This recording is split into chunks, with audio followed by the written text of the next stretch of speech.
मतदाताओं को सहूलियत भी रहे और ख़ास तौर से मतदान के आखिरी घंटों में ज़्यादा भीड़ न हो, इसके लिए संख्या 1200 निर्धारित की गई।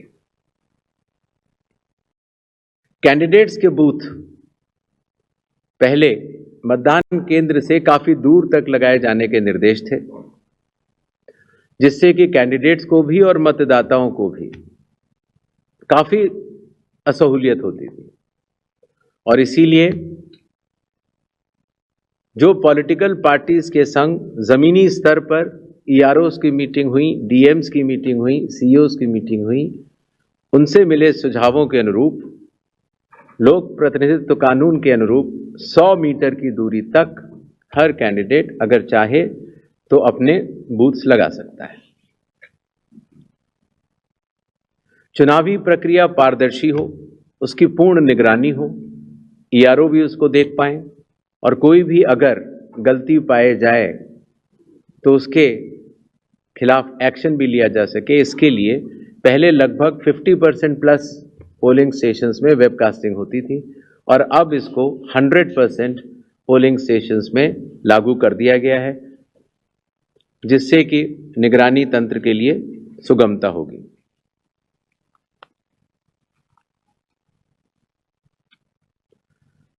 कई बार प्रत्याशियों ने ये शिकायत की थी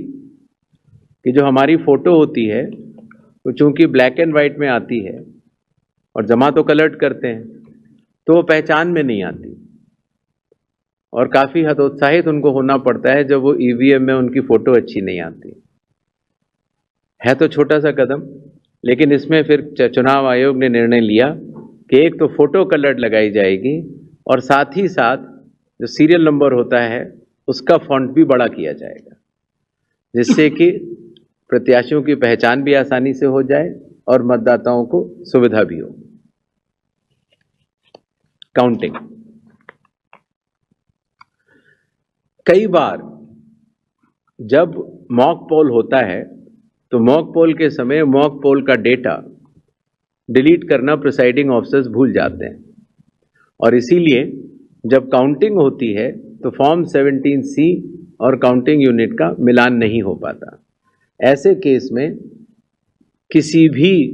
शंका को न रखा जाए, इसलिए जब भी 17C या वीवीपैट में मिसमैच होगा तो उन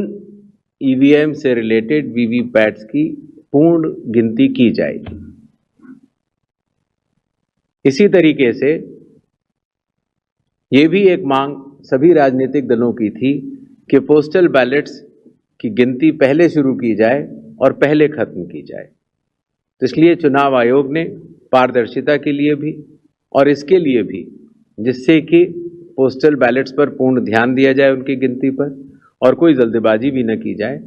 तो ईवीएम के लास्ट 2 राउंड से पहले पोस्टल बैलेट की गिनती समाप्त करना अनिवार्य होगा। जैसा आप सब लोग को पता है, जब चुनाव खत्म हो जाता है तो फिर आंकड़ों की आवश्यकता कई लोगों को पड़ती है। मीडिया को भी होती है, एनजीओज को भी होती है, सिविक सोसाइटीज़ को होती है और आम जनता को भी होती है। तो इसके लिए चुनाव आयोग की एक पद्धति रही जिसको इंडेक्स कार्ड कहा जाता है, लेकिन इंडेक्स कार्ड का सारा डेटा कलेक्ट करने में कई बार सप्ताह और कई बार महीनों लग जाते थे। तो अब चूंकि ECI नेट भी आ रहा है और डिजिटल का युग है, इसीलिए digital index cards and reports सारे आपको चुनाव खत्म होने के कुछ ही दिनों के भीतर वेबसाइट पर या ऐप पर मिल जाएंगे।